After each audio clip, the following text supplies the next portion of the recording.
May transferee. Lumipat kasi may issue, Ems.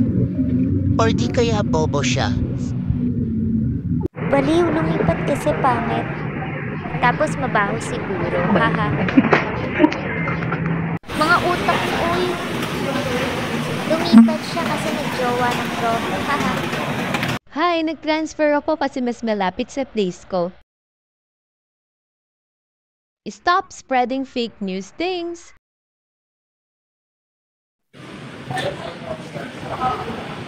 Tingnan mo, Tim.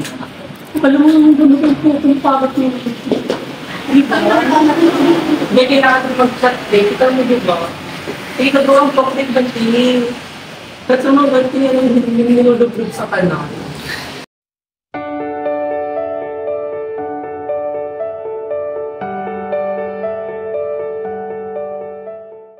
Guys, di dapat ganyan. Be mindful sa mga sasabihin. Always put yourself in other shoes. She's valedictorian pala since elementary. She's a good role model. Be respectful, everyone. Be careful with humor and sarcasm. Let's apologize tomorrow. May face-to-face class naman. See you!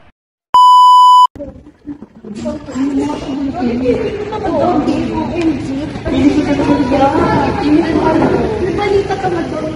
Tama na pala sa picture. Gusto mo ba?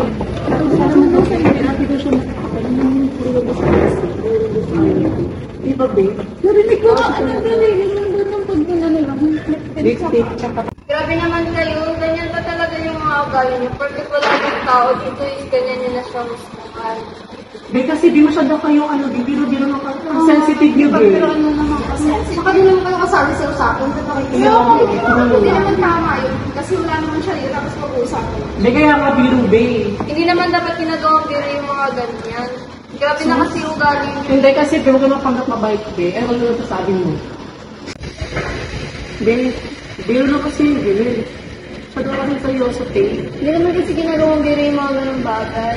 Bakit wala dito yung tao, pinag-usapan yun. Guys, tama na. Tama naman dapat sila eh. Tayo yung mali.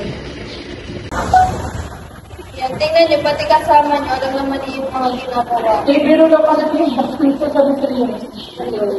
Kaya nga, magsabi na lang kayo.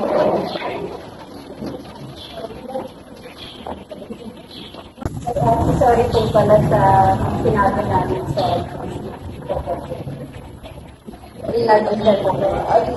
Chat etiquette ay isang guidelines and behavior na tumutulong to ensure respectful and effective communication in online chat conversations.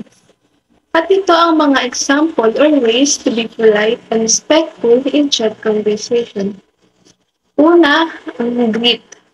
Simula ng usapan sa pamamagitan ng paggalang o pagbati tulad ng hello o hi upang magpatibay ng magandang ugnayan.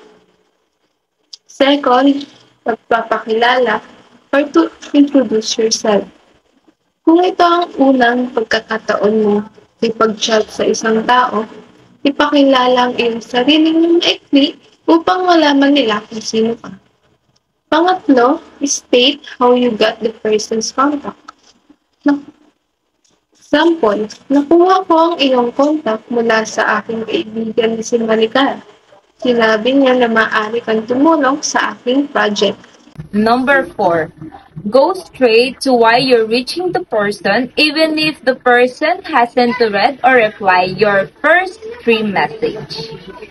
The fifth way is to ensure that you don't use inappropriate and jeopard words that it can lead to misunderstanding.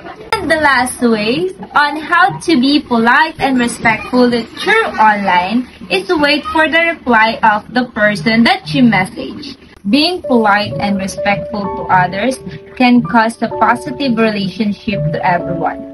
So always remember that think twice before you click because your actions matters.